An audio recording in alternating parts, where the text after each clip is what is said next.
C'est le conseil municipal. Je vais faire l'appel. Il y a la feuille donc d'émargement qui se promène. Voilà, elle arrive. Monsieur, alors j'ai oublié de dire qu'Aurélie Kemener donc sera la secrétaire de séance. Voilà, donc je vais faire l'appel. Monsieur Aftim. Monsieur Agaès, donc absent, donner pouvoir à Houssin. Monsieur Antoine Boniface. Charlène Boquet est absente. Michel Boucard. Laurence Caillard. Fabienne Collin, absente, pouvoir à Madame Kemener. Jean-Louis Dubreuil. Bouchera. Elas Naoui. Chantal Friquet, absente, pouvoir à Monsieur Malingre. Myrlène Fubert. Marie-Noël Gallet. Daniel Gobert. Houssin. Gisèle Huttot. Pierre Jouffe. Marie-France Lahaye. Paul Lemeux, absent. Madeleine Lecronier. Laurent Leport. Alain Malingre. Valérie Pereira. Martine Kelloc. Aurélie Kemener. Marie-Ouéveline Raoul. Clarisse Renou. Didier Chagnanophone. Présent. Et Olivier Vacher. Merci. Donc le quorum est atteint. On va pouvoir donc commencer le conseil municipal par déjà l'approbation du dernier rapport, du dernier compte rendu. Donc c'est le procès-verbal du conseil municipal du 30 septembre 2024. Est-ce qu'il y a des observations spécifiques ? Pas d'observation. Donc ce PV est adopté à l'unanimité. Je vous remercie. On va redémarrer avec la première délibération. Donc c'est ma Pierrick qui va continuer dans la foulée. Donc le PLH. Merci Pierrick. Donc, pour faire suite à ce qui vient d'être exposé, donc il s'agit de voir la convention de contractualisation du PLH pour la période 2023-2028 entre la ville de Vezin-le-Coquet et la métropole rennaise.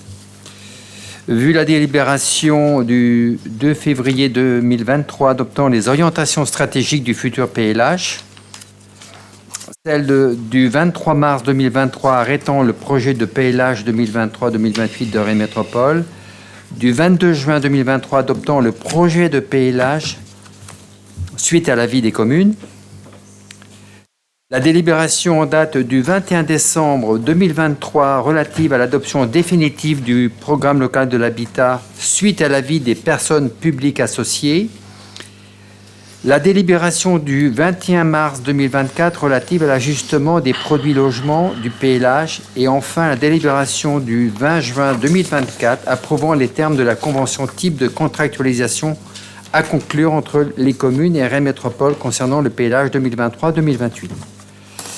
Donc le programme local de l'habitat adopté définitivement par délibération du Conseil métropolitain du 21 décembre 2023, constitue le socle commun et métropolitain de la politique de l'habitat.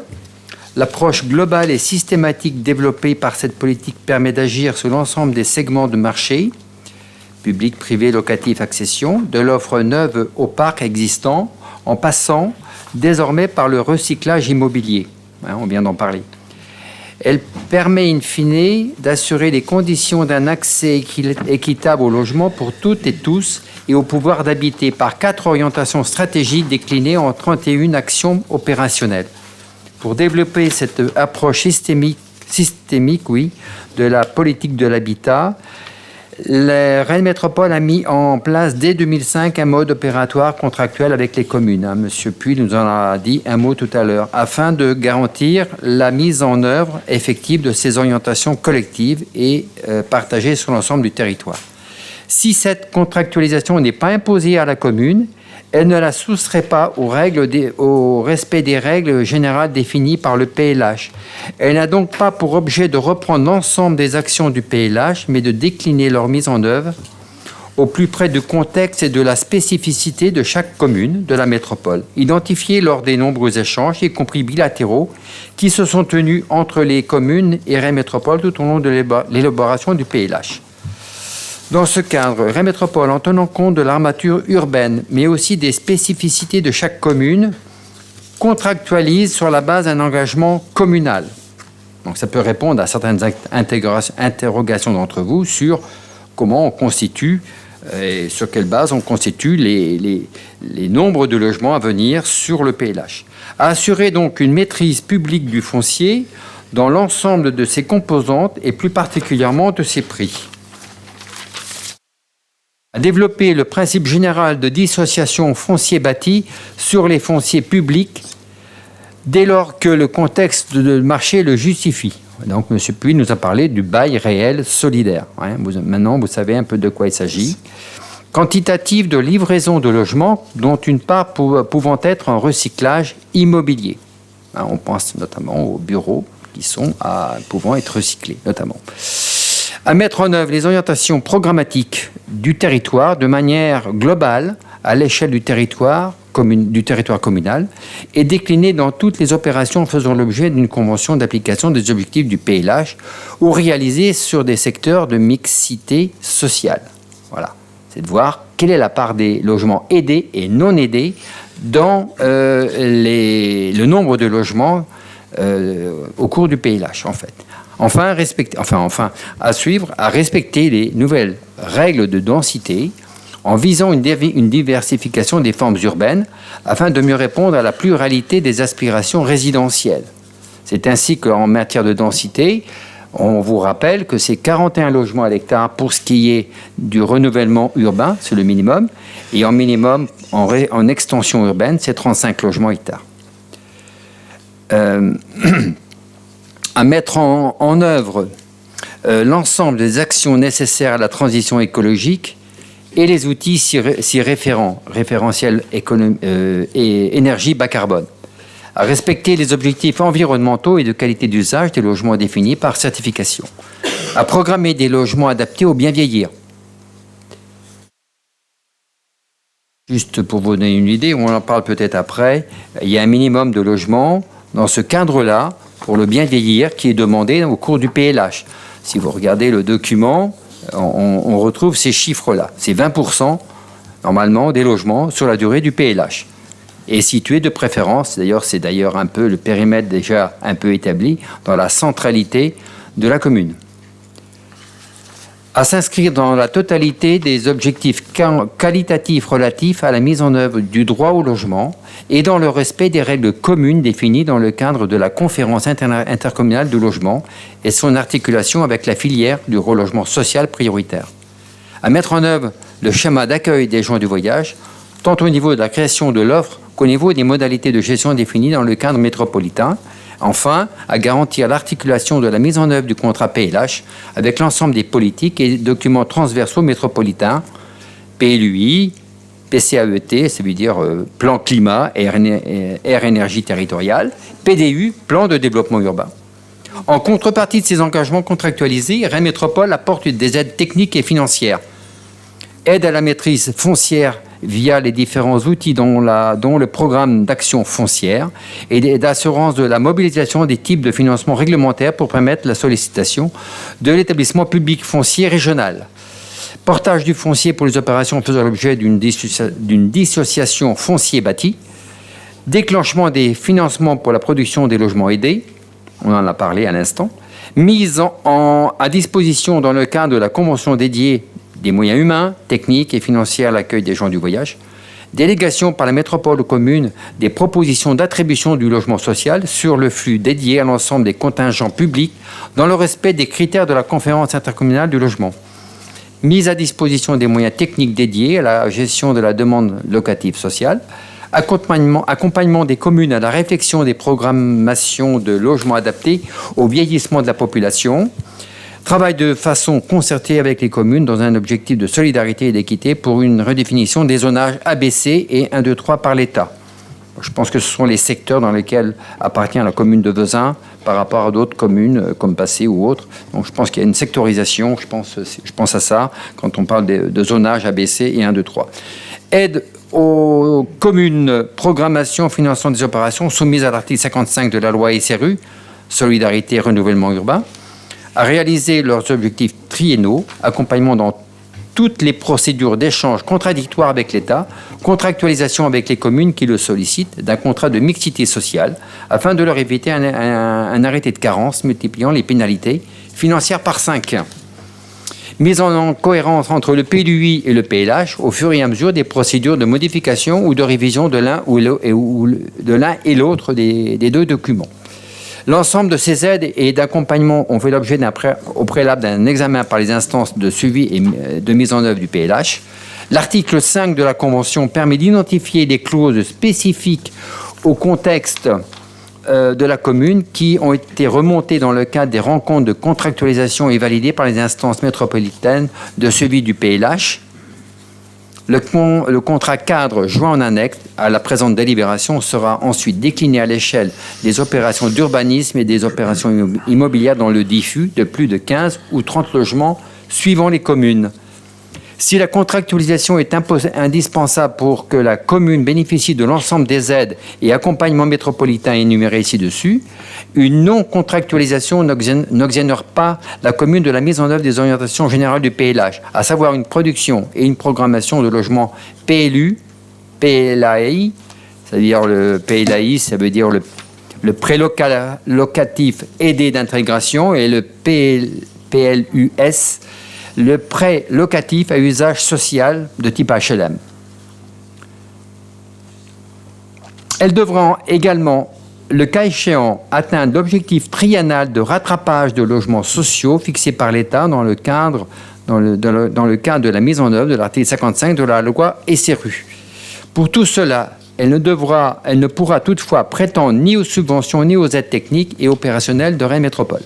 La convention de contractualisation PLH sera révisable, voire résiliable, lors d'une évaluation complète qui pourrait avoir lieu courant 2026, comme on vient de le dire à l'instant. Il s'agira notamment de mesurer les écarts entre les objectifs et les réalisations et d'évaluer mutuellement la pertinence de ces objectifs. En cas de non-respect, les différents engagements précités suite au bilan à mi-parcours, le contrat pourra être rendu caduc. Les modalités de caducité du contrat sont précisées dans la délibération relative à ce bilan à mi-parcours. La mise en œuvre des objectifs du PLH étant principalement déclinée à l'échelle des conventions d'application, ce sont elles qui définiront les modalités de remboursement. Donc ainsi, au vu de ce que l'on nous a déjà dit, on est parti sur, effectivement, pour la période du PLH 2023-2028, sur... si on regarde, je sors un peu de la délibération et je regarde le document qui vous a été envoyé. Nous avons une production, comme on vient de vous le dire, de 580 logements qui ont été indiqués dans la production du PLH, mais il y a déjà 230 logements déjà livrés aujourd'hui, qui correspondent à un glissement des logements qui étaient déjà ciblés sur le précédent PLH. Donc si on fait la différence entre les 580 moins les 230, il nous reste 350 de logements, à la limite, prévus d'être livrés pour jusqu'en 2028. Donc voilà. Si ça se fait, bien évidemment, on aura répondu à l'objectif des 312 qu'on s'était assignés au tout début. C'est bien ça. Absolument. Il y a le détail d'ailleurs des projets qui sont déjà pour certains. Donc on a tout le détail des projets sur la ville de Vezin. Oui. La partie programmatique, c'est-à-dire la partie des logements aidés, la part des logements aidés, comme on vient de le signaler, effectivement, on n'est pas tout à fait dans ce qui nous a été indiqué, à savoir les 25% plus les 15%, soit les 40% de logements aidés. Mais on vient de vous le signaler que l'explication est assez évidente, à savoir qu'il y a déjà eu sur les précédents PLH les constructions de logements aidés qui étaient déjà largement atteints. Et ce qui va se passer sur celui-ci, en fait, je dirais, permet de maintenir au global sur la commune le taux de logement aidé qui est demandé dans le cadre de la loi SRU. Voilà. De toute façon, comme on vient de le dire, il y aura un bilan à mi-parcours en 2026. Le point sera fait avec la métropole pour savoir où on en est rendu. Voilà. Bien. Est-ce que vous avez des questions? Alors voilà, moi oui. Simplement je veux... oui, allez-y, il y a peut-être des questions avant de passer à la délibération. Alors effectivement, à la lecture en fait de cette convention, en fait, il y a plusieurs questions. Alors, il y a eu quelques réponses effectivement apportées par M. Puil et M. Blot là tout à l'heure. Je reste effectivement malgré tout sur ces 580 logements où on essaye de s'engager, alors qu'on n'en a que 312. Donc malgré tout, on aurait pu se maintenir sur les 312. On ne parle pas de la répartition, renouvellement urbain, extension urbaine. Il y a sur les volumes en fait, de logements aidés également, donc on est inférieur à 10% ici. Et finalement, on ne reparle pas de ce qui va se passer après, donc de revenir à 25 et 15%. Hein, comme l'a dit M. Blot, en fait, c'est finalement aussi au moment de la relecture en 2026 qu'on va le faire. Mais il n'y a rien de signalé là-dedans dans la Convention, donc je pense que c'est un manque malgré tout. Qu'est-ce que je voulais dire encore? Il y a un manque de vocabulaire, enfin d'explication de vocabulaire hein, sur tout ce que c'est ce que signifient en fait les servitudes de mixité sociale, par exemple, les valeurs pivots, les effets sifflés. Je sais pas, il y a peut-être des gens qui comprennent ce que ça veut dire, mais c'est pas clair dedans. Et puis il y a d'autres termes encore. J'ai pas tout noté, bien sûr. J'avais une question également. Je me demandais si, parce que j'ai pas très bien compris, si c'était Vezin qui attribuait les logements sociaux également. Parce que tel que c'est écrit dedans, on a l'impression que c'est la ville Gisèle, si tu veux répondre. Qui détermine et qui attribue les personnes dans les logements sociaux, quoi. Non, la commune de Vezin-le-Coquet propose le logement et c'est la commission de l'habitat, la commission du logement de l'habitat qui attribue. Nous, on propose et eux attribuent. Proposition sur un logiciel, hein. C'est bien ça, Gisèle. Voilà. Hein. C'est-à-dire que sur Vezin-le-Coquet, il y a une liste de 10 candidatures qui est effectuée. Ensuite, qui est effectuée par les agents de la mairie. Ensuite, moi, je vais valider avec l'agent la liste.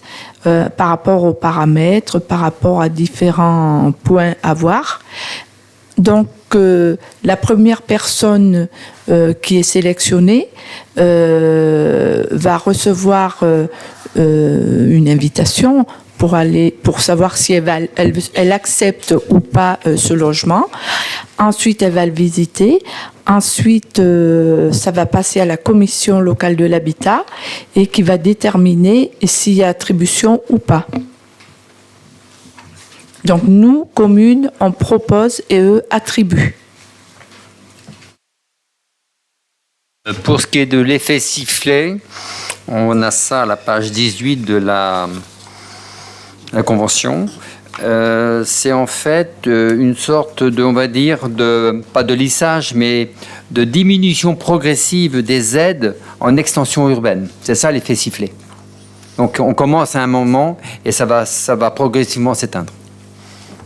Effectivement, on le comprend, quoi. Mais là, et comme dans le PLH, hein, parce que si c'est pas dans la Convention, à la limite, pourquoi pas, quoi, qu'il n'y ait pas de ce glossaire. Mais dans le PLH lui-même, en fait, il n'y a pas de glossaire associé, quoi. Donc finalement, on lit, il y a des choses et on ne comprend pas ce que ça veut dire derrière, quoi. Donc il y a un réel problème, en fait, de compréhension si on veut mettre le document à la portée de tous les habitants, quoi. Je reconnais effectivement qu'on bute toujours un peu sur des questions un petit peu, un vocabulaire un peu qui est propre un petit peu à ce type de document. Et c'est vrai en urbanisme notamment, mais pas que. Effectivement, peut-être que le glossaire pourrait s'imposer, mais voilà, ce n'est pas dedans, désolé. Moi, j'avais juste une question. La surcharge foncière, Ça correspond aux 1,8 million. C'est ce que vous avez expliqué tout à l'heure, oui, oui. M. Puil. Hein, C'est les 1,8 million que Rennes Métropole nous attribue pour les équipements suite au crackle. Non, ça n'a rien à voir. Rien à voir. Non. Alors justement, elle est Le où crackle, c'est la charge, effectivement. D'accord. Alors justement, cette la recette des surcharge foncière, on la retrouve où, c'est l'aide en fait qui est donnée aux promoteurs sociaux. Hein, c'est aux promoteurs, c'est pas la commune. C'est pas nous qui la percevons. C'est versé effectivement pour chaque logement, type de logement. Il y a un barème, et effectivement, donc c'est la commune qui en bénéficie parce que ça va diminuer ses coûts pour les gens qui veulent acheter, mais c'est pas la commune qui touche, quoi. Ça diminue le coût de production des logements sociaux. Dépense, mais en tout cas, c'est pas une recette pour la commune. Pas du tout, pas du tout. Oui. 580 000 Ah bah oui. 580 000 euros, il l'a expliqué en recette. Oui, mais c'est pas une recette de la commune. Et là, quand on voit le BSR 1, effectivement, c'est comme ça qu'on le comprend. Ouais, mais c'est pas une recette de la commune. C'est pas la commune qui touche, c'est l'organisme social qui va construire, qui effectivement perçoit ces aides-là, hein, puisque ce sont des aides à la construction. Hein, c'est pas l'aide à la commune. Hein. Ouais, c'est sur la commune, mais c'est pas à la commune.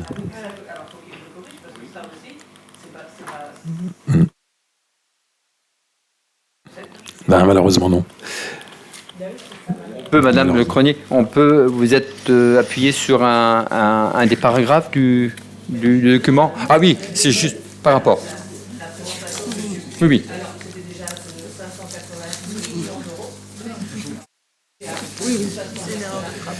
Oui, bon, là, c'est une erreur. La chute, mais il résonne en territoire. est quand même assez vertigineuse. Là, complètement. Il résonne en territoire communal, hein, c'est pour ça. Hein. Ça rentre pas dans les caisses de la commune, voilà. Je ne sais pas si on a l'information là. Ok. Mais écoutez, si vous voulez bien, on va passer au vote. Alors, en fait, dans la délibération qui vous est proposée, on vous demande d'approuver les termes de la convention de contractualisation sur les bases qu'on vient d'indiquer, à savoir, effectivement, je vous répète, 580 logements, dont 260 sont déjà livrés, qui ont glissé sur le PLH actuel, et avec effectivement un taux de logement aidé qui est inférieur à ce qu'on peut attendre, mais globalement sur la commune, le taux de logement aidé est atteint. Donc, il vous est demandé d'approuver les termes de la convention de contractualisation et mandater Monsieur le maire à la signature ainsi qu'au document qui s'y rapporte. Juste une question avant de passer, pardon. Oui. Mais la convention est déjà établie, là. On ne peut pas la modifier dans quelques, lignes que ce soit. Pas du tout, non. On ne peut pas modifier. C'est un travail qui est fait avec toutes les communes par Rennes Métropole et les services. Il y a des observations de fait. Mais oui, mais ça ne sert plus à rien puisqu'elle sera non, votée. Pierrick, non. On ne peut pas modifier. Hein. C'est une convention, ça permet justement de travailler avec Rennes Métropole. Hein. Vous avez entendu ce qui a été dit. Le poids du vote, ça veut dire que si effectivement, imaginons le pire, une commune effectivement veut pas signer cette convention, c'est ce qu'a expliqué M. Puil, à savoir on peut plus bénéficier du partage foncier, donc on doit rembourser les partages fonciers qui sont en cours, on peut plus bénéficier des aides justement BRS, etc. C'est ça l'enjeu. Hein. Donc c'est pas autre chose. Hein.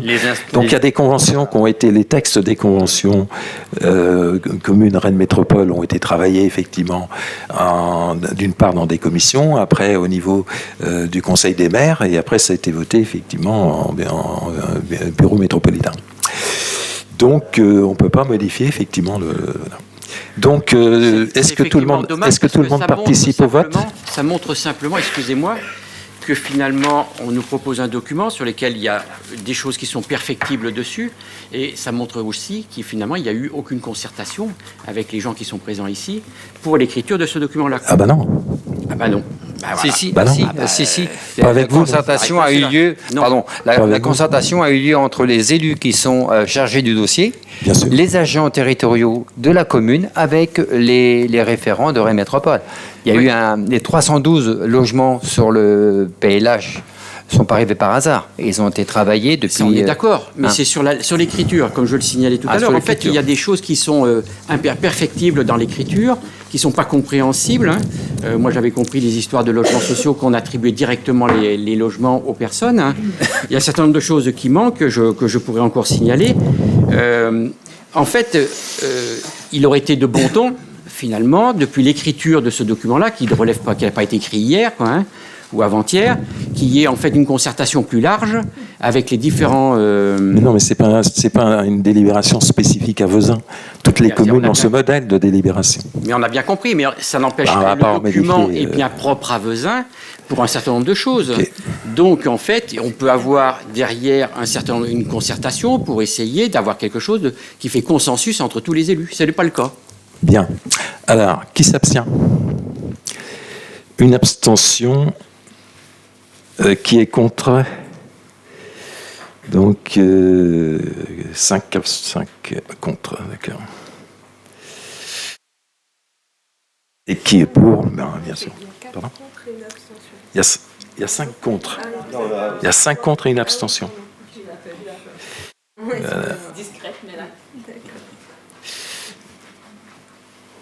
Ok, merci beaucoup. On va passer donc à la délibération suivante. Oui. Alors, celle qui suit concerne le PLUI, à savoir la modification numéro 2 du plan local d'urbanisme intercommunal, qui a approuvé en Conseil métropolitain le 19 décembre 2019, qui définit le projet d'aménagement et de développement durable du territoire métropolitain à l'horizon 2035. Ce document de planification permet la mise en œuvre du projet communal en cohérence avec les enjeux métropolitains. Une deuxième modification du PLUI est en cours. Après une phase de concertation préalable du public fin 2023, début 2024, qui a permis d'expliquer les enjeux et objectifs communaux et métropolitains de cette procédure, le projet s'est précisé en collaboration avec les communes et Rennes Métropole. Les enjeux métropolitains de cette modification donc du PLUI, qui vise à mettre en œuvre les orientations du nouveau programme local de l'habitat de Rennes Métropole 2023-2028, mettre en application le programme local d'aménagement économique. On pense aux zones économiques, aux zones artisanales, aux zones économiques. Ouvrir à l'urbanisation certaines zones de AU, à urbaniser. Répondre aux besoins de mobilité à l'intérieur de la métropole tout en limitant la place de la voiture. Renforcer l'adaptation et l'atténuation au changement climatique, mettre en œuvre la stratégie eau et biodiversité de Rennes Métropole, encadrer le développement des constructions en campagne, améliorer la prise en compte du patrimoine bâti, accompagner l'évolution des projets d'échelle métropolitaine, procéder à des ajustements divers. Ce dossier comprend aussi des modifications à l'échelle communale, déjà présenté lors de la commission d'urbanisme en date du 29 mai 2024. Je vous les rappelle, font partie de la délibération. Encadrer le renouvellement urbain rue des Violettes. Donc il y a une forme de densification qui est annoncée. C'est une OAP de quartier d'ailleurs, qui est proche du bourg, du centre-ville plutôt. Renforcer la centralité commerciale du centre-ville, avec ses linéaires simples et ses linéaires renforcés, assurer une cohérence urbaine à avenue des Champs-Bleus, on pense à la pointe du Tertre, avec 4 maisons individuelles en entrée de ville, conforter une activité de réception sur le domaine du bois coquet, conforter en fait une activité économique, préciser le projet communal sur la haie de terre, avec là une zone d'activité, une zone de logement, voilà, donc préciser plus spécialement cette zone d'activité. Assurer la continuité piétonne vers la planche, c'est-à-dire entre la rue Mouille-Muse en fait et la planche, donc le long du ruisseau de la Rosée, qui s'inscrit donc dans conforter la trame bleue et verte de part et d'autre du ruisseau de la Rosée. Limiter la densification du secteur de la Croix-Boisselet dans l'attente d'une évolution à étudier, qui, logiquement, devrait intervenir dans le cadre du renouvellement urbain. Limiter la densification au secteur du Petit Caradoc dans l'attente d'une évolution à étudier. Limiter la densification du secteur de la Droitière. Je crois que tu as oublié une ligne au niveau du domaine. Ah oui, il y a également limiter la densification au secteur du domaine, anciennement une zone d'activité, dans l'attente d'une évolution à étudier. Préserver le patrimoine végétal allée des roseaux. Donc c'est, si vous voulez, entre la route de la Belle Épine et cette allée des roseaux, en fait.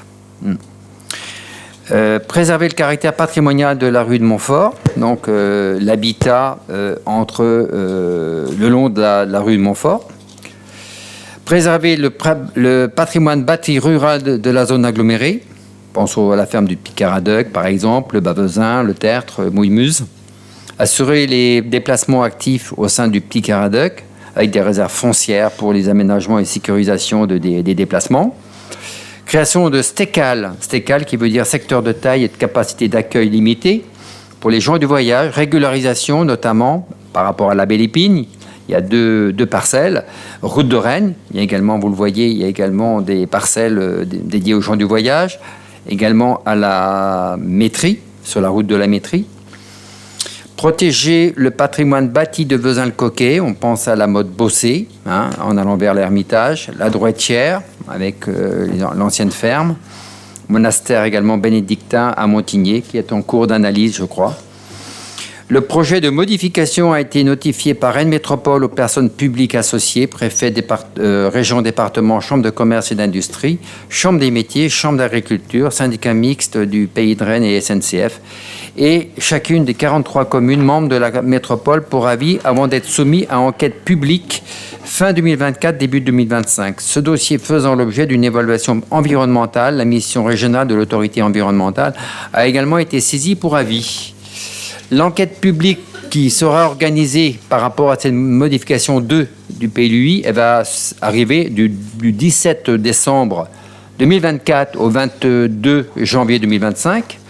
Donc, pourrait amener les gens, les citoyens pourront faire part de leurs observations sur cette période-là, ou rencontrer le commissaire enquêteur à Gefzé, puisqu'il tiendra permanence là-bas. Cette enquête publique sera organisée concomitamment à la procédure de suppression de certains plans d'aliments sur les communes de Bru et de Rennes et de création ou modification de périmètres délimités des abords autour de monuments historiques sur 8 communes. Au terme de l'enquête publique, le Conseil métropolitain prendra une délibération pour approuver cette modification numéro 2 du PLUI, ainsi que la suppression des plans d'aliments, et le préfet prendra un arrêté pour approuver les nouveaux périmètres délimités des abords des monuments historiques. On n'est pas très concerné par cela. Des évolutions par rapport aux dossiers soumis à enquête publique seront éventuellement décidées par le Conseil métropolitain pour la modification du PLUI et la suppression des plans d'aliments, ou par le préfet pour les périmètres délimités des abords au vu des observations formulées par le public lors de l'enquête, par les personnes publiques associées et consultées par les communes membres ou par la commission d'enquête publique. L'article du L153-39 du Code de l'urbanisme prévoit que, préalablement à l'approbation du dossier par Rennes Métropole, les communes concernées donnent un avis sur le projet de modification. Le dossier de modification tel que Rennes Métropole l'a préparé en collaboration avec notre commune correspond globalement aux besoins formulés par la commune. Les modifications des règles qui s'appliquent collectivement sur l'ensemble du territoire n'appellent pas d'observation particulière, sauf pour justement l'entrée de ville, côté du Tertre, où on suggère effectivement ici d'assurer une cohérence urbaine avenue des Champs-Bleus avec un concours d'architectes qui pourrait être organisé pour proposer différentes pistes de réflexion et idées d'aménagement du secteur. Ce secteur qui représente des enjeux qu'on estime forts pour l'entrée de ville, avec un habitat qualitatif et également accueillir également une certaine densification de logements aussi. C'est une OAP, une opération d'aménagement programmée qui s'inscrit et qui devient donc opérationnelle si la modification est ainsi adoptée. Il est proposé au conseil municipal donc d'émettre un avis favorable sur le projet de modification M2 numéro 2 du PLUI, assorti d'une observation sur le point assurer une cohérence urbaine avenue des Champs-Bleus pour permettre l'évolution de l'OAP en fonction d'un concours d'architectes. Voilà. Concrètement, ça veut dire quoi, cohérence urbaine? Cohérence urbaine, ça veut dire que, en fait, avoir un bâti qui s'inscrit dans ce qui existe de part et d'autre de l'avenue des Champs-Bleus. C'est-à-dire, d'un côté, on a du logement assez densifié, il faut dire, avec le projet Eden West d'Arc, un petit peu au-dessus. Les 4 maisons dont je parle, c'est les 4 propriétés qui sont en dessous de Arc. West Eden, les 3 bâtiments qui viennent d'être livrés. Donc il y a la recherche d'une cohérence d'habitat sur ce secteur-là, de manière progressive, avec une certaine densification, qui fait écho avec ce qui va se passer de l'autre côté avec Bâti Armor, qui va également un projet de collectif en face. Voilà. C'est ça l'idée. Quand on parle de cohérence urbaine, c'est ça en fait. Avec effectivement la pointe du tertre, là ça fait un triangle qui restera effectivement en espace vert. Voilà. C'est important de le dire aussi. Bien. Est-ce que vous avez des questions? En fait, ce qui nous chagrine, nous, c'est qu'en fait, on donne un avis favorable sur un projet de modification sur lequel, en fait, personnellement, j'ai émis quelques remarques au moment de la concertation qui a eu lieu début 2024, qui ne sont pas prises en compte. Et là, en fait, c'est un projet de modification qui a été écrit, encore une fois, sans concertation préalable avec les élus et dans les différentes commissions. Donc, on se retrouve avec quelque chose qui nous est mis un peu qui nous est imposé. Quand vous parlez de cohérence urbaine ici, avenue des Champs-Bleus, moi je comprends finalement, on a des immeubles en haut, de chaque côté, à gauche, à droite, il faut qu'on emmène le couloir d'immeubles jusqu'à l'entrée de ville pour que ça soit bien cohérent tout partout, qu'on soit bien entouré, quoi, voilà. Vous caricaturez, là, monsieur Dubreuil, je suis désolé, vous caricaturez. Cohérence urbaine, c'est cohérence urbaine. Il faut avoir quelque chose de cohérent. Vous savez comme moi qu'il y a des degrés, effectivement, il y a des hauteurs différentes, etc. Ça va être le cas d'ailleurs de la flèche du Tertre, puisque le but c'est de partir espace vert et après de monter effectivement régulièrement les étages pour arriver à peu près à ce qu'il y a au niveau d'Arc. Donc c'est effectivement dans le cadre d'une cohérence. Ceci dit, en ce qui concerne votre remarque là, il va y avoir ensuite effectivement une consultation et où chacun pourra s'exprimer. Hein. Là, on arrête nous des choses qui ont été vues avec les services, qui ont été vues avec on a eu l'occasion déjà d'avoir une première concertation au niveau de ce que nous, bien sûr, les élus qui travaillent dans ces commissions, etc. Et dans le cadre du bureau, accompagnés bien entendu des services métropolitains, puisqu'il y a des règles aussi à respecter, on peut pas faire n'importe quoi. On fait ces propositions-là, parfois suite à la demande d'ailleurs de propriétaires. Et puis, donc, on propose d'avoir un avis favorable. Et ensuite, il y a une concertation qui arrivera, je ne sais plus à quelle échéance c'est, la concertation qui va être faite après. C'est l'enquête publique, oui. Enfin, l'enquête publique, oui. C'est du 17 décembre au 21 janvier. 17 décembre au 21 Pourquoi elle arrive après, justement, cette parce qu'il faut, si vous voulez, il faut concerter sur quelque chose. Hein. Ça semble évident. On peut pas. On doit proposer des éléments qui ont déjà été travaillés en amont. Et puis après, il y a une consultation qui est faite. Et puis sur ces éléments-là. On ne peut pas faire si vous voulez, si on ne fixe pas au départ ce qui a déjà été acté entre guillemets la première étape, hein, bien entendu, c'est comme si on disait ok, alors on ouvre la commune et puis chacun va mettre son grain de sable. Moi je voudrais bien faire ci, moi je voudrais bien faire ça. Donc la concertation, elle est effectivement, et la consultation, elle est faite effectivement sur des bases réelles, à savoir tout ce qu'on a vu ici, quoi. Donc c'est bien arrêter d'abord et effectivement avoir une consultation. On peut pas faire une consultation. Pardon. Après, ça peut être remodifié en on va attendre. Ça peut être modifié. Ce qui vous est demandé, c'est d'émettre un avis sur un projet de modification. Après, l'enquête publique, elle recueille les observations de tout le monde. C'est là où il peut encore avoir des corrections. Ça peut être corrigé. Ah non. L'enquête publique, elle est faite pour ça. Elle est faite pour recevoir les observations. La demande d'avis, vous m'avez dit, oui, il faut qu'on travaille sur un sujet. Oui. Je vous ai dit, mais on pourra apporter des modifications. Et vous nous avez répondu, pardon. J'ai bien entendu, vous nous avez répondu. Non. C'est une consultation, une consultation qui va être lancée. Et à partir de là, c'est vrai que s'il y a une personne qui va dire « moi ça je veux pas », etc. Bon, il y a aussi une approche par rapport effectivement à la concertation telle qu'elle va être faite et les résultats qu'on aura. Si c'est effectivement une majorité, bien entendu, qu'on verra tel ou tel point. Mais ce ne sera pas remettre en cause la totalité, parce que je pense que là-dedans, globalement, on est à peu près tous favorables à ce qui est écrit. Parce qu'on a même dit, personnellement, que je voterai contre, parce que vous nous avez dit qu'il n'y aurait pas de modification possible à apporter. Et je vous ai reposé la question, Monsieur Jouve, pardon d'insister. Je vous ai dit, mais l'enquête publique, vous la faites après l'avis ou le vote de la délib, ça ne sert à rien, on met la charrue devant les bœufs. C'est les mots que j'ai employés. Et vous m'avez dit, ah bah oui, mais on n'y peut rien, c'est Rennes Métropole. Non, je suis désolé. Non, pour avoir une un petit peu vite. Ce qui est proposé ce soir, c'est un avis sur le projet de modification. Ça ne veut pas dire que les modifications sont tout de suite verrouillées. C'est un projet de modification qu'on énonce là. Ce que j'ai noté... l'autre jour, je suis désolé. Alors, bon, autant pour moi alors, parce que moi j'ai répondu dans mon compte-rendu de commission ceci. Vous avez posé la question à Mme Caillard également. Est-il possible d'apporter des observations sur les modifications proposées dans le M2 du PLUI? Moi, j'ai répondu, il sera possible de faire des observations sur le site de Rennes Métropole en mairie ou auprès du commissaire enquêteur qui tiendra permanence à GFZ. C'était exact. Je vous ai dit, est-ce que ça apportera des modifications au texte? Et vous m'avez dit, c'est Rennes Métropole. Non. Voilà le...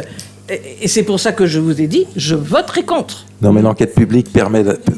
Ah oui, l'enquête publique, chacun fait des commentaires, voilà. Mais c'est pas pour autant que tout, bien sûr, va être retenu, parce qu'autrement, bien. Si vous voulez. Si quelqu'un n'est pas, j'ai même employé ça, si quelqu'un n'est pas d'accord et pour des raisons que je ne connais pas, c'est Y, et vous m'avez dit, ah ben non, parce que c'est Rennes Métropole. Je suis désolée d'insister. D'accord. Bon, c'est le passé, ça. Je peux même vous dire qu'on a dit, moi j'ai dit que je voterais non et que j'en parlerai à mes collègues et je voterai pour qu'on vote non. Et vous m'avez dit, bon, je prends note, il y aura des non. Ok. Donc ça, c'est ce soir, on vous dit qu'effectivement, pour qu'il y ait une enquête publique, il faut qu'il y ait déjà quelque chose de proposé, sinon je vois pas très bien comment on pourrait travailler. Ensuite, lorsqu'il y a une enquête publique, il y a des commentaires, il y a des choses qui peuvent être apportées, qui sont traitées aussi sur le plan technique, par des probessionnels, par des techniciens. Et après, effectivement, il y a différentes étapes suite à une enquête publique. Et là, déjà l'avis de l'enquêteur, qui n'est pas obligatoirement probant à chaque fois, mais il y a aussi un travail après avec les gens de Rennes Métropole et les techniciens de la commune et nous. Donc voilà, pour en finir avec ceci, est-ce que tout le monde participe au vote? Est-ce qu'il y a des abstentions? Des votes contre? Moi je vote contre parce que j'ai dit en commission que je voterai contre. D'accord, donc si vous l'avez dit, il faut faire ce que vous dites. Donc vous êtes 4 contre, une abstention et... D'accord. Et, alors attendez, une abstention et 4, c'est ça? Madame Lahaye, vous faites quoi vous? Ah non, excusez-moi, non mais j'ai du mal à compter là. Donc il y a... Donc il y a 4. Non, mais je vais être sûr de ne pas me tromper, parce que voilà. Donc il y a 4 contre et une abstention, d'accord.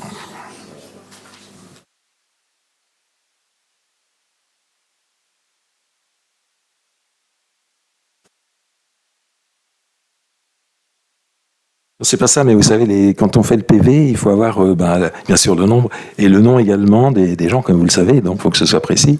Et là, il y a quelque chose qui m'avait un petit peu échappé, donc voilà, mais c'est réglé. Donc 4 contre, une abstention. Merci beaucoup. Donc on va passer à la délibération suivante, Monsieur Jouve.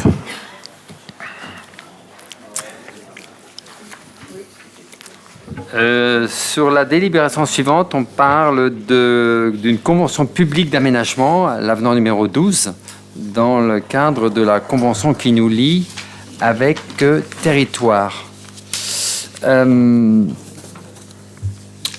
Alors, ici, je peux relire le tout, c'est un peu fastidieux, mais comme vous voulez. Le Code des collectivités territoriales est nommé ces articles. Le Code de l'urbanisme aussi. La délibération du 21 octobre 2002, approuvant le dossier de création de la ZAC des Champs Bleus et créant la dite zone. La convention publique d'aménagement conclue le 23 mai 2005 avec Territoire pour la réalisation de la ZAC des Champs Bleus. Vous voyez, c'est pas d'hier. La délibération du 29 mars 2005 approuvant le dossier de réalisation de la dite ZAC.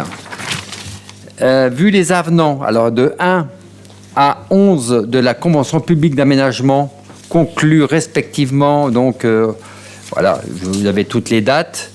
Vu le projet d'avenant joint en annexe à la présente délibération, vu le budget communal, il est proposé au conseil municipal d'approuver le projet d'avenant numéro 12 à la convention publique d'aménagement relative à la réalisation d'un ZAC des Champs Bleus et annexé à la présente délibération. Cet avenant a pour objet de modifier, conformément à l'article L311-4 du Code de l'urbanisme, le montant et les échéances de la participation du bilan de la ZAC au coût de réalisation d'équipements publics à la proportion des besoins des futurs habitants ou usagers des constructions édifiées dans la zone. La part du coût de réalisation de ces équipements devant, en application de cet article, être supportée par le bilan de la ZAC et ainsi porté de 1 867 203 € à 1 967 203. C'est la formule consacrée quand on demande un avenant sur effectivement les participations. Et en l'occurrence ici, il s'agit de l'extension du réseau de chaleur pour le secteur 4. Voilà. Il est proposé donc au Conseil de bien vouloir approuver cet avenant et d'autoriser M. le maire à signer le dit avenant. Voilà. Est-ce que vous avez des questions? Est-ce qu'il y a des abstentions? Est-ce qu'il y a des votes contre? Unanimité, je vous remercie.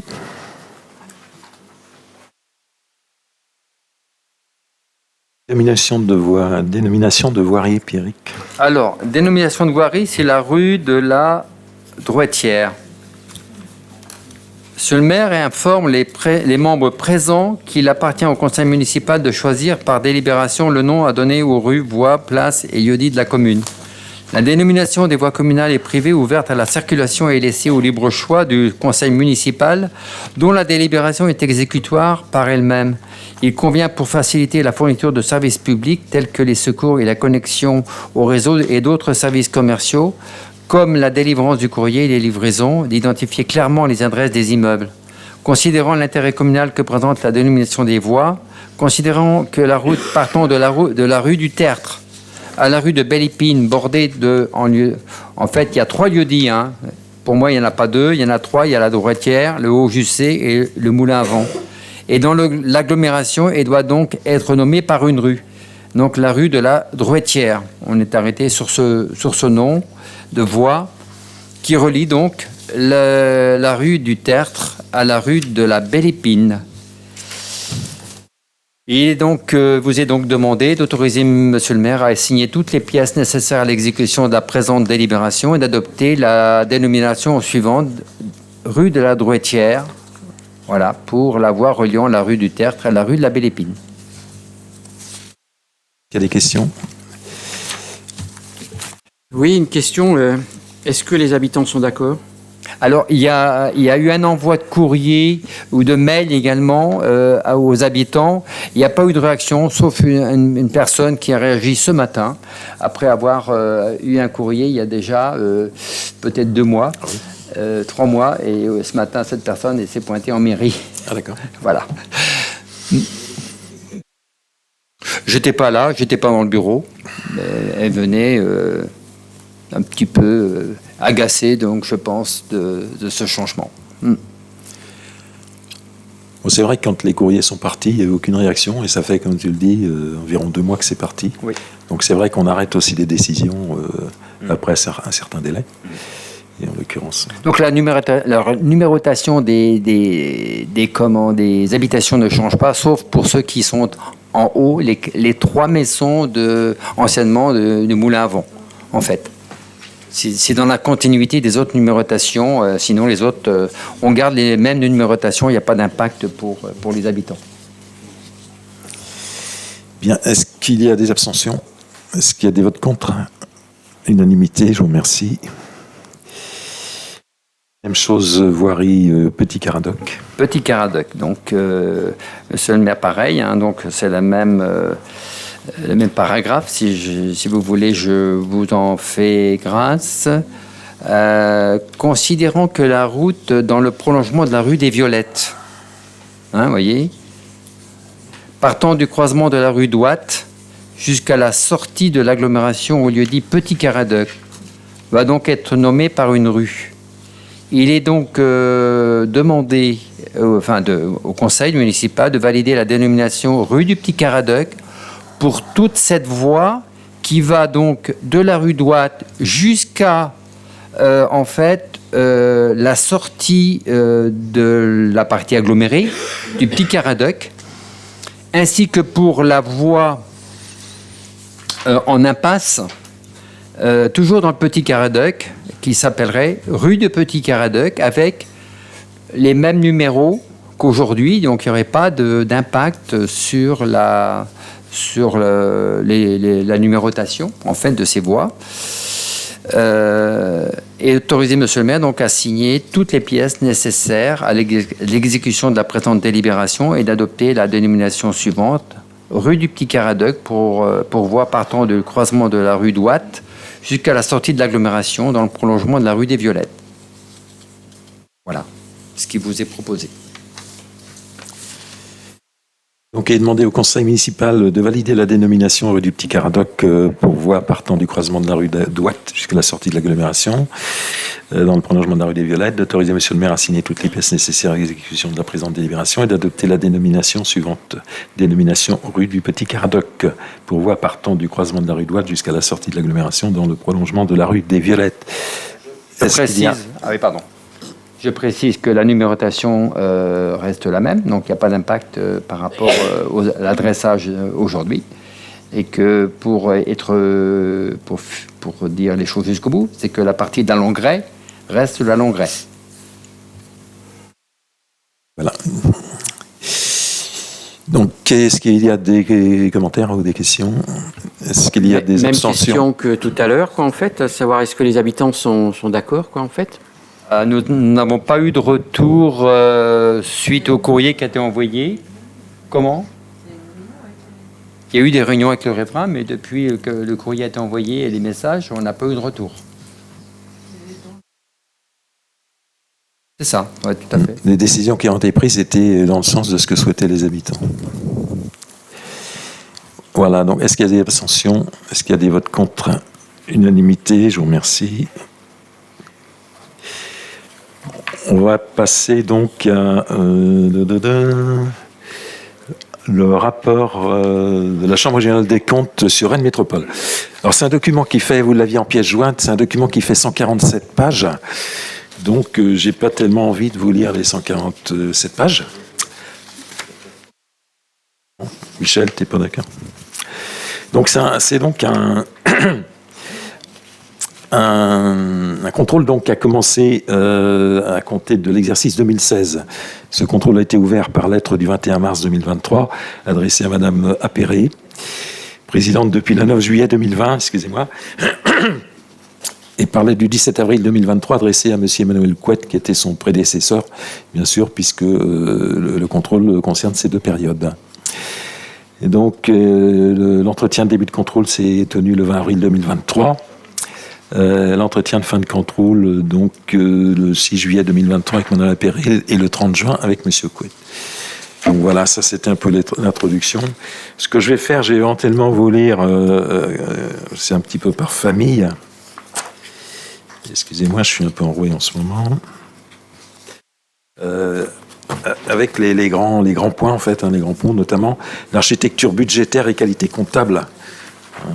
Donc je vais prendre éventuellement ceci, la reprise anticipée, ça c'est donc la CRC qui parle de la reprise anticipée des résultats 2023 sur deux budgets annexes, déchets et assainissement.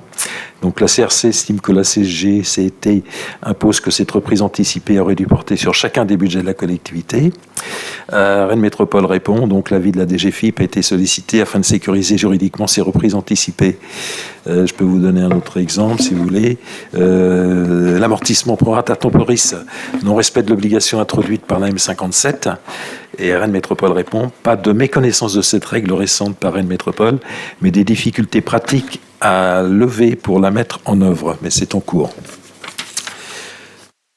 Exemple, connaissance de l'actif, biens de faible valeur regroupés sous un seul numéro d'inventaire.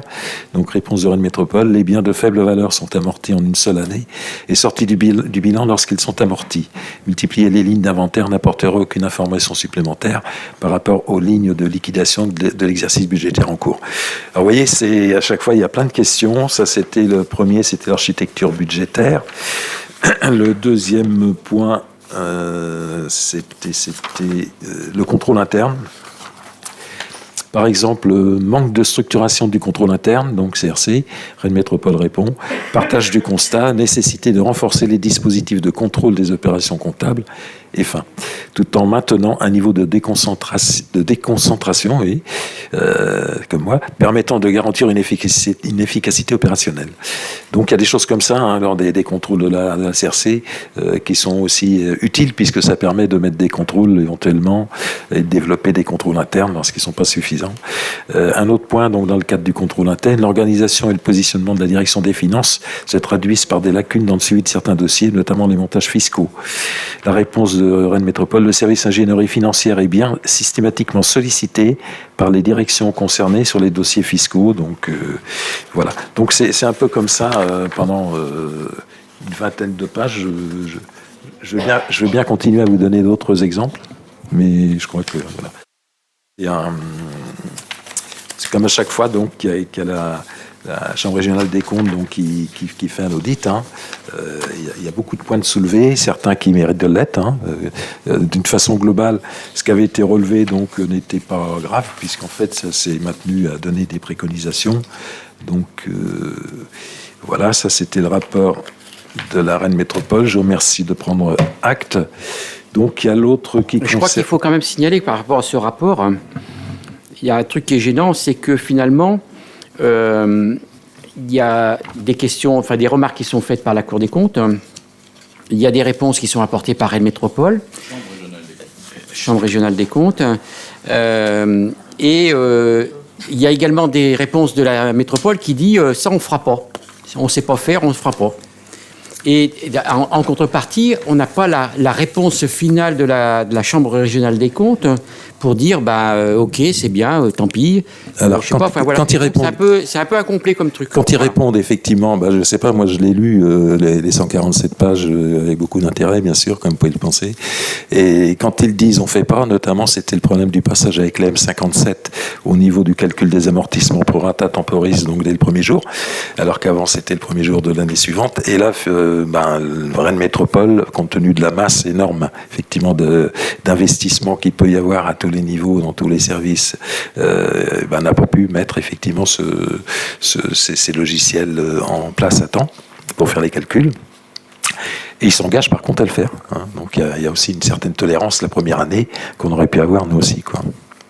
Voilà. Autrement, quand ils disent non, on ne fait pas, c'est qu'ils sont appuyés. Et lorsqu'il y a eu quelques exemples, hein, lorsqu'ils ont procédé d'une certaine façon, c'était sous le contrôle de la DGFIP.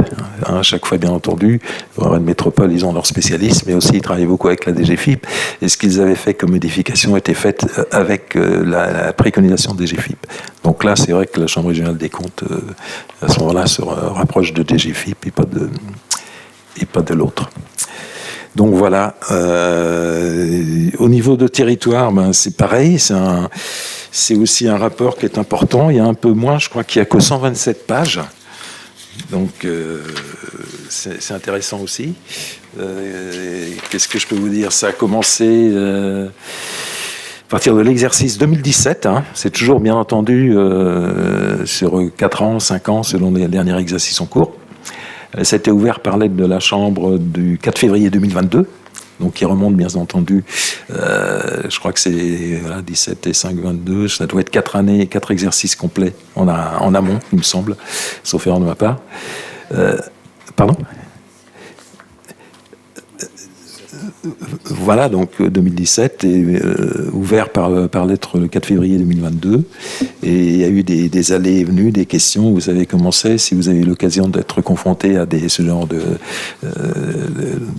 d'audit, entre guillemets, de contrôle, il y a un premier essai qui est fait, il y a des documents qui sont fournis, des réponses, c'est retravaillé après. Il faut refournir effectivement des documents, des éléments, des pièces dans tous les sens. Et ce sont des contrôles qui durent très souvent, là aussi plusieurs années. Donc, même chose, je vais peut-être juste vous donner quelques exemples pour territoire, parce que là aussi il y a plus de 120 pages, 127 pages. Et je peux quand même vous dire quels sont les axes stratégiques donc, qui ont été traités par la CRC. Donc, le premier, c'est consolider le socle d'intervention.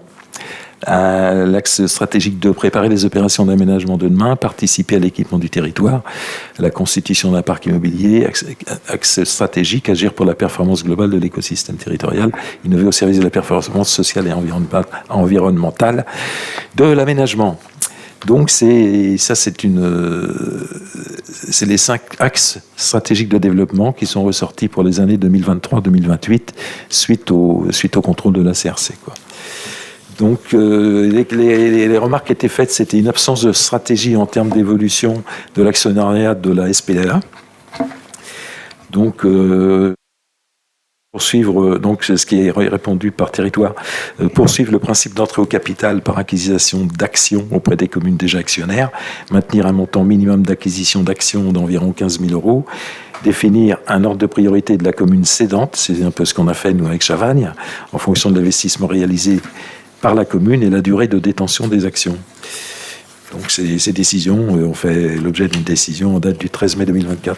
Donc à chaque fois c'est pareil, il y a un retour sur ce qui était effectivement reproché, entre guillemets. Par exemple, la recommandation numéro 1, c'était sécuriser et clarifier sur le plan juridique le dispositif des délégations accordées par le directeur général de l'aspect territoire public. Donc, effectivement, la réponse, c'est afin de remédier à cette situation qualifiée de fragilité juridique par la Chambre, le transfert du poste de secrétaire général du GIE territoire vers territoire GE a été envisagé en 2024. Une convention de transfert de personnel sera signée, etc.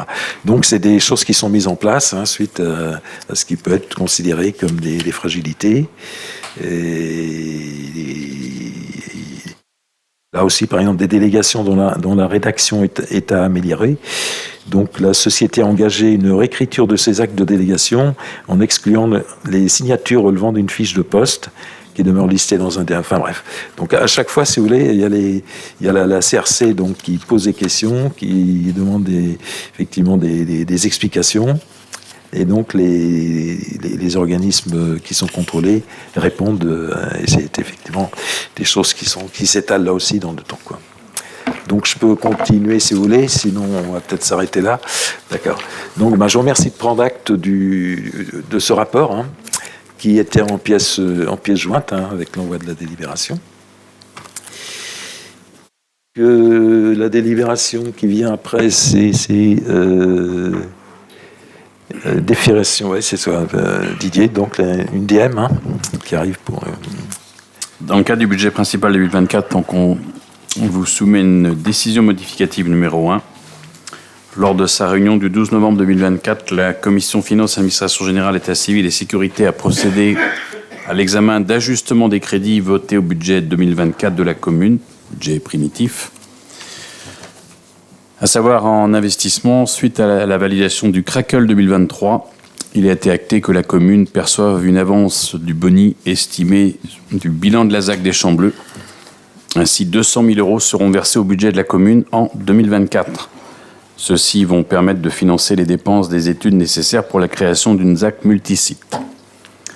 Afin de prendre en compte ces modifications budgétaires, il est nécessaire d'inscrire les crédits suivants. Section d'investissement en recettes, au chapitre 13, subventions d'investissement, article 13-28, autres subventions d'investissement, la somme donc de 200 000 €. Et en section d'investissement dépenses, au chapitre 20, immobilisation incorporelle, article 20-31, au titre des frais d'études, la même somme, donc 200 000 €. Il est proposé au conseil municipal d'adopter pour l'exercice 2024 les modifications budgétaires précité. Oui. C'est pas l'objet de la délibération. Oui. Mais ils seront inscrits dans le budget primitif 2025, les 150 000. Il n'y aura pas besoin de DM. Là. Ouais. Pas de DM, tout à fait. Ok. Est-ce que vous avez des questions? On n'a pas de questions, mais on rappelle simplement que c'est de l'argent de 2028 qui est prélevé pour 2024 et 2025. Voilà, donc on est en train de manger Vous améliorez en vocabulaire, monsieur Dumont. le Vous parlez plus bénéfice de hold-up. en fait de la ZAC, dont on n'est pas sûr encore aujourd'hui d'ailleurs finalement. Et donc c'est le budget de 2028 qui est grévé ici de 200 000 euros et de 150 000 après. Bon, écoutez, je vous ai déjà répondu au moins 10 fois. Tout le monde veut un renouvellement urbain, tout le monde veut des commerces dignes de ce nom. Alors, ce que vous dites là, c'est que nous, on n'aura peut-être pas, si c'est vous qui êtes élu, on n'aura pas la chance de pouvoir lancer ça. Non, parce que ce sera lancé avant. Et en matière de renouvellement urbain et d'extension urbaine, chaque année compte. Et là, il ne s'agit pas d'une année, il s'agit effectivement de 3 ans, voire 4 ans qu'on va gagner en temps. Donc, voilà. Ça montre simplement qu'il y a eu un manque d'anticipation sur les années précédentes avec un projet qui a mangé tous les sous. Et donc finalement, aujourd'hui, on se retrouve en culotte courte parce qu'on ne sait pas quoi faire. Donc on va chercher un peu plus loin. Pas du tout. Si. Pas du tout. Si. On a fait un restaurant scolaire parce qu'on voulait accueillir tous les enfants. Donc, il faut arrêter de remettre ça sur le tapis tout le temps. C'est facile d'être dans l'opposition. Hein. Moi, je veux que tous les enfants de Vezin puissent aller manger au restaurant scolaire. Voilà. Donc, on va pas revenir là-dessus. Mais nous aussi, monsieur le maire, Mais non. ne mélangez pas les choses. Mais non. Arrêtez. Mais si, nous, laissez-moi parler, s'il vous plaît. Nous mélangeons pas les choses. Nous mélangeons pas les choses. De la même façon, on souhaite que les enfants mangent de façon satisfaisante au restaurant scolaire. On n'est simplement pas d'accord avec le projet qui a été fait et qui aurait pu être mené avec un budget différent, quoi, et un budget moindre. Non, vous savez, il n'y a pas de mystère. Hein, quand vous voulez faire une extension, effectivement, pour produire des repas pour environ 200 enfants de plus qu'aujourd'hui, il faut faire effectivement une extension. Et le restaurant, il faut qu'il soit restructuré pour pouvoir accueillir pour le service des enfants. Voilà. Bien. Alors, est-ce qu'il y a des abstentions ? Est-ce qu'il y a des votes contre? Donc, Madame Fulbert, je ne vous vois pas, excusez-moi. Donc, il y a 5.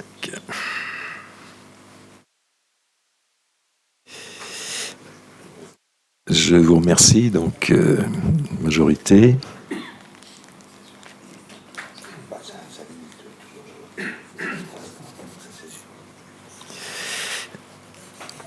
Ok, donc on va passer aux mises à jour du tableau des effectifs. Donc là, c'est une délibération effectivement qui est très simple. Hein. Un agent qui est parti, un titulaire qui est parti dans une autre commune et qui est remplacé par un autre agent. Donc suite à la mutation de la gestionnaire état civil et au recrutement de sa remplaçante, il est nécessaire de mettre à jour le tableau des effectifs des services municipaux. Il est donc proposé au conseil municipal de supprimer un poste d'adjoint administratif principal première classe à temps complet à partir du 1er décembre 2024 et de créer un poste d'adjoint administratif territorial à temps complet à compter du 1er décembre 2024. Est-ce que vous avez des questions? Est-ce qu'il y a des abstentions? Est-ce qu'il y a des votes contre? Unanimité, merci. Donc, on va passer au développement solidaire et durable. Aurélie? Merci.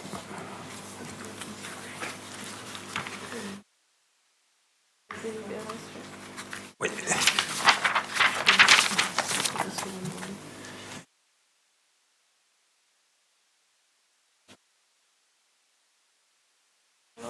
Prends le micro. Là, c'est dans l'ordre, pour moi, dans l'ordre du jour, c'était d'abord la convention de subvention du Fonds métropolitain de... Mais tu parles. Et c'est ça. Dans l'ordre du jour, c'était marqué convention de subventionnement du Fonds métropolitain. Et donc là, on a les espaces sans tabac affichés. Voilà. Juste dans l'ordre. Alors. Sur donc, la délibération de convention d'attribution du Fonds métropolitain de transition écologique. Donc, on a eu l'occasion d'en parler lors de la commission. Donc, lors du Conseil métropolitain du 16 novembre 2023, donc, la présidente de Rennes Métropole a proposé la mise en place d'un fonds métropolitain afin de soutenir l'investissement des communes de la métropole pour 2024-2026. Et à ce titre, On en parlait tout à l'heure du fonds métropolitain avec Madame Lahaye pour sa question. Donc à ce titre, la commune de Vezin-le-Coquet a sollicité auprès de Rennes Métropole un soutien pour les projets suivants en faveur de la biodiversité. Et donc il s'agit des projets de végétalisation de la cour d'école, l'étude et diagnostic faune et étude et mise en place d'une gestion différenciée. Donc la décision du bureau métropolitain en date du 6 juin 2024 a attribué la somme de 20 823 € donc pour les projets proposés. Et les modalités de versement sont détaillées dans la convention 6 jointe à la présente délibération. Donc, il est demandé au conseil municipal d'approuver l'attribution d'un soutien pour les projets suivants en faveur de la biodiversité, donc la végétalisation de la cour d'école, études et diagnostics faune et études et mise en place d'une gestion différenciée. Et d'autoriser Monsieur le maire à signer tout document s'y référent. Est-ce que vous avez des questions? Est-ce qu'il y a des abstentions? Est-ce qu'il y a des votes contre? Unanimité, merci. Alors, la délibération suivante est une délibération, encore une fois, sur une convention. Donc, il s'agit de l'approbation de la convention de partenariat pour les espaces sans tabac, qui est réalisée donc en partenariat avec le comité d'Ille-et-Vilaine de lutte contre le cancer. Donc, le comité d'Ille-et-Vilaine de la Ligue nationale contre le cancer propose une convention de partenariat visant à créer des espaces labellisés espaces sans tabac au sein du territoire de la ville de Vezin-le-Coquet. Les objectifs de ce partenariat sont les suivants, donc de dénormaliser le tabagisme afin de changer les attitudes face à un comportement néfaste pour la santé, réduire l'initiation au tabagisme des jeunes, éliminer l'exposition au tabagisme passif, notamment celle des enfants, promouvoir l'exemplarité et la mise en place d'espaces publics conviviaux et sains, et préserver l'environnement des mégots de cigarettes et des incendies. Donc, le projet de convention propose les engagements suivants. Et donc, la commune s'engage à interdire la consommation de tabac sur des espaces extérieurs identifiés et faire respecter cette disposition selon les moyens choisis en interne. Et donc, les espaces qui sont proposés pour la ville de Vezin-le-Coquet sont les abords de l'école publique, plus précisément vraiment le parvis de l'école Tabarly, donc qui va concerner et l'école élémentaire et l'école maternelle. Les abords de l'escale jeune, qui se trouve au 19 rue du contour de l'église, et aussi au niveau du complexe sportif, et plus vraiment assez précisément aux abords du terrain de basket extérieur et du skatepark. Donc, on s'engage donc à poser donc des panneaux de label espace sans tabac à l'entrée des espaces et de manière visible, de faire figurer sur la signalisation de ces espaces la mention en lien avec le soutien de la Ligue contre le cancer, avec le logo de la Ligue, faire parvenir à la Ligue l'arrêté municipal d'interdiction de fumer sur les 10 espaces dans un délai de 3 mois à partir de la signature de la présente convention, et de faire figurer dans la communication de cette action la mention avec le soutien de la Ligue contre le cancer, en accompagnant du logo de la Ligue. Et donc, la Ligue, elle, de son côté, dans la convention, elle s'engage à accompagner la commune dans la mise en œuvre, l'inauguration et proposer des actions complémentaires de lutte contre le tabac à destination des personnels et usagers des espaces sans tabac, de signaler à la Ligue nationale contre le cancer la participation de Vezin-le-Coquet.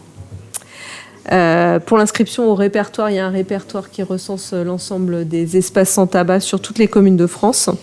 De signaler à la Ligue nationale contre le cancer la signature de la convention. De signaler à la Ligue nationale contre le cancer l'absence de la mise en place de l'interdiction. Et assurer une communication autour de l'opération espace sans tabac. D'assurer une communication autour... Ah oui, il y a une redite là, du coup. Et fournir les labels de signalisation espace sans tabac. Donc, au vu de l'article L2121-29 du Code général des collectivités territoriales et vu le projet de convention joint en annexe, considérant l'avis favorable de la Commission développement durable et solidaire, considérant l'avis de la Commission animation et vie locale du Conseil municipal des enfants, considérant l'intérêt de la ville d'engager un partenariat avec le comité d'Ille-et-Vilaine de la Ligue nationale contre le cancer dans une démarche de santé publique, il vous est donc proposé de bien bien vouloir approuver le projet de convention et d'autoriser Monsieur le maire à signer la dite convention.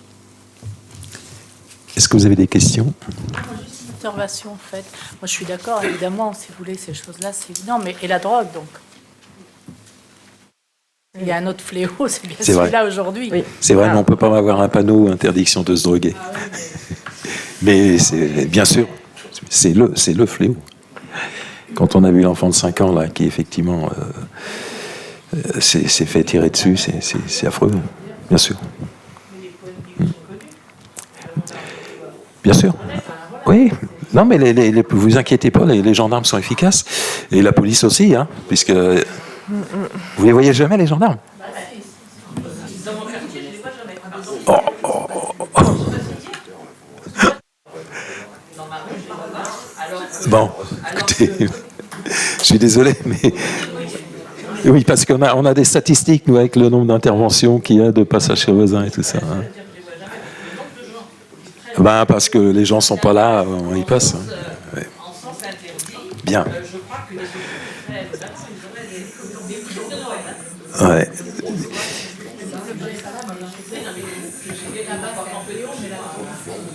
Bien sûr. Alors, les points de deal, il y en a un qui a essayé de s'installer, un vrai point de deal, hein, c'est-à-dire avec guetteurs, avec des gens armés, etc. Il y en a un qui a essayé de s'installer à Vezin et qui a été démantelé parce que les gendarmes, justement, passaient 3 fois, 4 fois, 5 fois, 6 fois sur le point de deal, demandaient les papiers aux gens, etc. Bon, depuis, ça a évolué parce que quand vous traquez un point de deal et que vous le démantelez, en général, il n'est pas fini, il n'est pas terminé, il va s'installer plus loin. Et puis un jour, il revient sur la commune. Donc c'est malheureusement un problème qui est latent et quoi qu'il puisse être fait, on parle parfois de légaliser les drogues douces. Est-ce que ça améliorerait quelque chose? Je ne sais pas. Mais il y a une telle quantité de personnes qui se droguent, hein, en douce ou en choses plus violentes, qu'il faudrait trouver des solutions autres que la répression parce que ça ne marche pas terrible. Je parle des drogues douces. Hein. Bien. Donc, on va passer au vote, si vous voulez bien. Est-ce qu'il y a des abstentions? J'avais une question, s'il vous plaît. Pour compléter en fait cette convention donc avec la Ligue contre le cancer, là, donc il va y avoir un arrêté municipal, c'est ça? Absolument. Oui. Oui. Est-ce qu'il y a des sanctions de prévues? Ah ben, si vous voulez, le contrevenant, au début, ça va être effectivement rappelé que c'est interdit, puisque ça va être dans des endroits à proximité, notamment des écoles, du tempo, etc. Mais il peut y avoir effectivement des amendes qui vont être mises, hein, bien sûr. Qui c'est qui va verbaliser? Ah ben, ça peut être moi, hein, je suis capable de verbaliser, oui, tout à fait. Mais le but, c'est d'abord de convaincre les gens que par rapport aux enfants qui traînent par là, enfin qui sont effectivement à proximité directe, vous savez, il y a des parents qui vont chercher leur enfant, ils ont une cigarette dans une main et un téléphone portable dans l'autre, hein, ça existe aussi. Hein, donc, je vous invite à l'inauguration donc de ces espaces sans tabac qui vont avoir lieu. On n'a pas fini là, on n'a pas voté. Là. On va enlever les. J'ai posé la question, mais j'étais Pardon. On va enlever les cendriers devant les salles de sport. Alors là, les espaces sans tabac ne seront pas à côté de la sortie du complexe sportif. Donc on va laisser les cendriers. Par contre, c'est sur la partie à côté du terrain de basket et du skatepark. Bon, là, il n'y a pas de cendrier, mais votre remarque est pertinente. Par exemple, il y a un cendrier qui se trouve là, en fait, quand vous allez sortir du tempo, il y en a un. Donc, je ne sais pas s'il a été déjà enlevé, mais il devait être enlevé pour l'inauguration. Donc, effectivement, il va être enlevé. Et on avait pensé avec les agents du service technique de le mettre plutôt en bas des escaliers pour être vraiment l'histoire de... Quand ils montent les escaliers, ils arrivent dans l'endroit sans tabac et que donc le cendrier soit bien en bas, mais pas à l'entrée du tempo, effectivement. Le tempo, c'est le parvis, hein, c'est la partie haute qui sera sans tabac, c'est pas la partie basse. Donc en bas, vous pourrez trouver encore des cendriers, mais pas en haut. Et vous prévoyez des intervenants éventuellement dans les écoles au tempo pour... Ben, ça va faire l'objet d'une discussion, puisque dans l'engagement par rapport au comité de la Ligue contre le cancer, il y a aussi des actions justement pour pouvoir aussi sensibiliser sur ce sujet-là. Mais précisément, pour l'instant, il n'y a rien d'engagé.